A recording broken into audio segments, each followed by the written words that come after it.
Hello and welcome to the video. Today we're going to be talking about teaching decomposing numbers to kindergartners. Now, I feel like I have finally cracked the code to teaching this concept.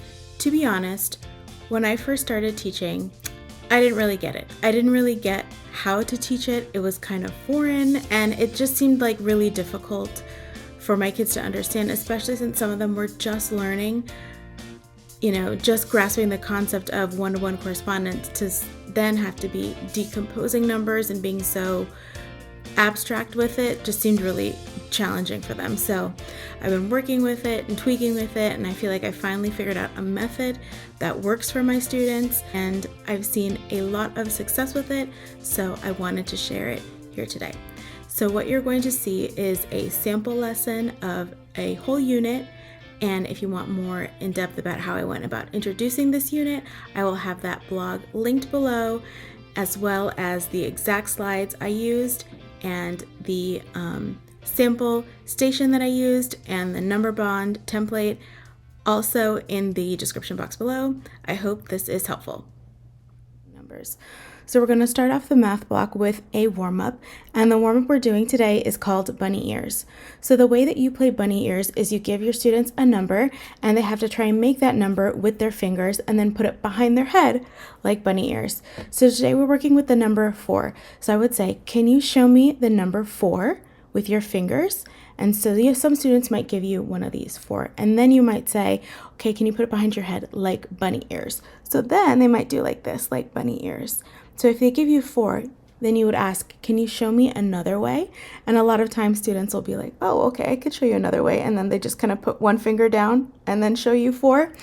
And then you might prompt them to show you 4 using 2 hands.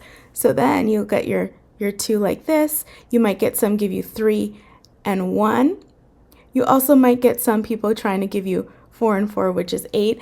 Then you would prompt them to be like, ooh, do you have 4 or do you have 8? And some students might not yet be ready to do all of that behind their head. They might have to count first, which is absolutely okay.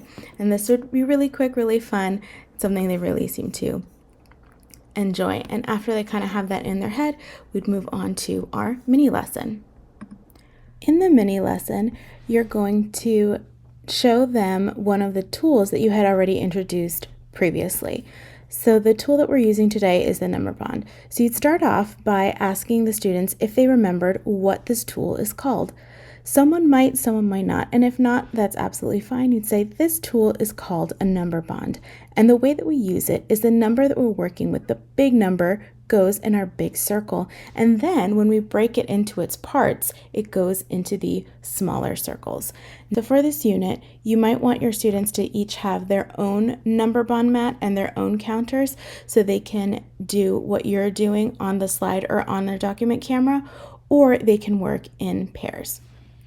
So if you were going to use the slides, you can model it right on the slides. So you might ask if anybody can think of a way that they can make the number 5. And someone might say, well, I can think 3 and 2 can make the number 5. And you'd be like, let's see. So you put 3 and 2, and you might prompt them to say, well, how many reds and how many yellows? So if they said 3 yellows and 2 reds, you'd be like, all right, 3 yellows, 2 reds. It goes into our big circle. And then we're going to put 3 yellows in here, and then 2 reds here, 3 and 2, and then prompt your students to make the same moves on their own number mat or number bond mat. So they would have their 3 and 2, maybe flip them over, 3 in their top, 2 on the bottom. Now if you want to continue on using the slides, you can move them back and keep going, and then they can do the same thing on their own number bond mat. Or if you don't want to move them at all, these slides are animated to work in present mode, and I'll show you what that looks like. So for here, they're all yellow, and then when you click, they'll move to their spot. And for the next one, 4 and 1,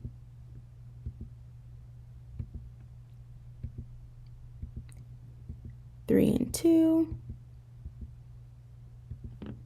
and it continues that way. The only downside is that if you're eliciting answers from the students, they won't be in this exact order, so you might want to either change it yourself in edit mode or use it on the document camera. Now, if you don't want to use it at all and just use the document camera, I'll show you what that looks like. Now, for either option, either on the slide or in real life, you will want to be recording what your students say. I color coded them so that they can kind of really solidify red, yellow, and kind of understand that there's reds and yellows, and then together they make the whole. And try to put them in order from least to greatest so that they can start to see the patterns at the end that'll help them generalize and understand that when one gets bigger, the other one gets smaller. That'll help them as you continue looking at different numbers when you're decomposing them.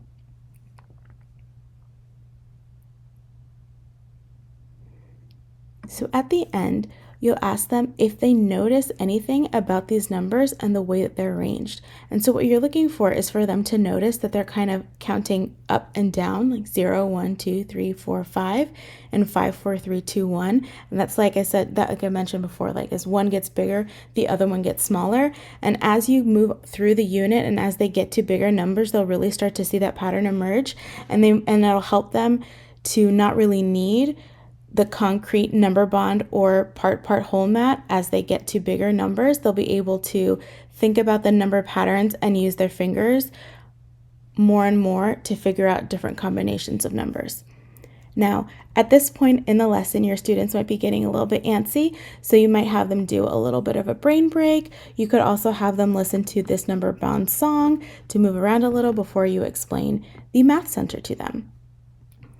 Now, the math station I have in today is called How Many More. And the way that you play How Many More is you need a pencil and paper clip that serve as your spinner and 2 different color crayons or markers. And so the way that you play is you spin the spinner, and then whatever number you spin, you fill in that many squares. And then with the other color, you fill in the other number of squares, and then you would write the number of your first spin first, and then however many extra squares you had in the other one, and that's a way to make 5. Now in this packet, goes from numbers 3 all the way to 10. So even though today we're working with the number 5, they have the option of working with the numbers 3, 4, 5, all the way to 10, so they can start to become familiar with all the different number pairs. This is just an example of what your station chart or your math center chart might look like with some other decomposing numbers stations that you could use for your students' center time. If you stayed to the end, thank you. I appreciate it. I hope that you found that video helpful. Don't forget to grab the link to the slides and the station that I used down below, as well as check out that blog post if you want an intro of how I started this unit.